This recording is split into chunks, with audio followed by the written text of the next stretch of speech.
Her laughter carried through the room like glass breaking. "Nothing to be thankful for in bed," she joked, her voice dripping with that same careless charm that once drew me in. The table erupted. Friends, wine, candlelight, all of it blurred into noise. I set my drink down, slowly, met her eyes, and smiled. That moment lingered longer than it should have. Her gaze faltered, just for a heartbeat, and I saw it, the flicker, the faintest spark of guilt hiding behind her laughter. She looked away first. The others kept talking, the night rolled on, and I let my face fall back into its usual calm. But inside, something had already begun to shift. A quiet movement beneath the surface, like the slow pull of a riptide under calm water. I could still hear her joke echoing in my head, distorted, cruel. Nothing to be thankful for in bed. I wondered if the joke was for me or for him. It started weeks before Thanksgiving. The sudden silences, the careful phone tilts when I entered the room, the soft, unfamiliar tone she used when talking to a friend. I told myself it was stress, work, life, the usual excuses we feed ourselves when denial tastes sweeter than truth. Then one night, she forgot to lock her phone. A message flashed across the screen. Half a sentence, enough to unravel everything. "Same time tomorrow? Miss your touch already." I stared at it. My hands didn't shake, my breath didn't hitch. There was no storm, only silence, the kind that comes before destruction. I deleted nothing, took no screenshots. I memorized it, every word, every curve of the letters, because memory was cleaner than evidence. It couldn't be found. It couldn't be denied. When she came out of the shower, she smiled, kissed my cheek, asked if I wanted tea. I told her I did. And as she stirred sugar into my cup, humming softly, I realized something profound. She wasn't mine anymore. Maybe she never had been. The following days became an experiment in patience. I watched, listened, learned. Her lies were small, almost elegant in their precision. Late meetings, traffic jams, girls' night. Each excuse delivered with just enough fatigue to make it believable. But I noticed details. The scent of cologne that wasn't mine. The faint shimmer of foundation brushed too quickly over her neck. The text notifications she cleared with military efficiency. I began keeping a journal, not of emotions, but of patterns. Times, locations, her rhythm of deceit. I traced her movements with quiet precision. She was consistent, too consistent. Predictability is the gift of the careless. When I finally followed her, it was raining. She parked 3 blocks away from her supposed work dinner, walked fast, umbrella low, entered a small hotel I'd never seen her mention, room 209. She didn't see me. I didn't follow her inside. I didn't need to. The next morning, she smiled over breakfast, hair damp, perfume strong, told me she'd barely slept. Too much work. I nodded. I know. And I did. The calm stayed with me, colder now, sharper.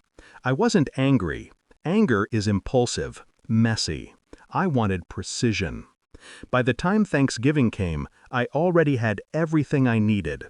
Timelines, recordings, bank statements. Enough to paint her entire lie in detail. All that remained was timing. The results came the day before dinner. DNA doesn't lie. Her friend was more than just company. He was the father of the child she claimed we lost last year, a miscarriage that broke me in ways I never spoke of. She had let me grieve for a child that wasn't mine. I sat in the car for a long time, holding the envelope in my hand. The rain tapped against the windshield, rhythmic, patient. I felt nothing, only a deep, absolute understanding. At the dinner table, I said nothing. Laughter filled the room. She played her part perfectly, affectionate, witty, untouchable. Until that joke. Nothing to be thankful for in bed. When the laughter faded, I reached into my jacket, pulled out the envelope, and slid it across the table toward her. She looked down, confused. "What's this?" "Something I'm thankful for," I said quietly. She opened it. Her smile froze. Her face drained. Her hand trembled just enough for me to notice. Around us, conversation faltered, then stopped. She looked at me, eyes wide, the first crack in her perfectly curated mask. And I just smiled. After the guests left, she tried to speak, to explain. But explanations are for people who still have a voice in your story. I poured myself a drink instead, sat down on the couch, watched her unravel. Her voice shook. "It wasn't what it looks like, I swear," I interrupted. "You mourned with me. Over his child?" She froze. Tears welled. The mask fell. I leaned forward, elbows on my knees. "You should know something," I said softly. "I've known for weeks.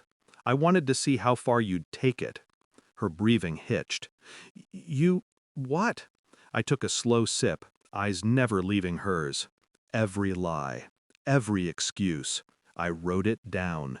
Every detail. Her shoulders collapsed. "I wanted to see," I continued, "if you'd still make that joke tonight, about the bed, about me." Silence. Heavy.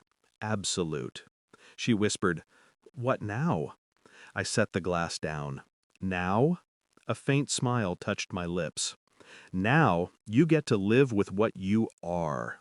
Every time you close your eyes, you'll see the look on my face tonight." I stood, adjusted my jacket, and walked past her. She didn't move, didn't call after me. She knew. It was over. The night air was cold, clean. I walked down the empty street, her laughter still echoing faintly in my memory. The same laughter that once meant love, now hollow as a grave. Funny thing about betrayal, it doesn't kill you, it shapes you. She thought she'd broken me, but she only refined me. By morning, I'd be gone. The house, the life, the weight of her, all behind me. Some debts aren't collected with anger. They're collected in silence. And tonight, silence was mine. I glanced once at the sky. The clouds hung low, heavy with rain. There was nothing to be thankful for. Not in bed, not in love, not anymore.